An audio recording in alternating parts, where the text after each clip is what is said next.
Hello everyone. In this video, how you can get approval from Wix Adsense. For this, what you have to do, first go to wix.com and go to your dashboard.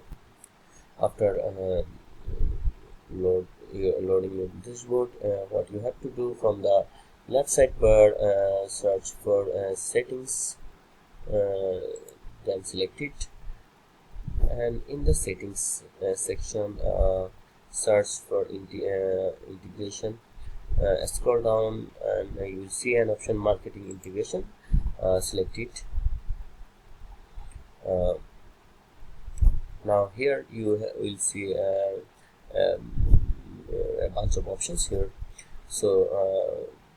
Just what you have to do, you can also search from the search bar, search for Google ads, and then you will see the result. Just select connect and it will be connected, and that's how you can go and get Wix Adsense approval. If you found this video helpful, don't forget to give a like.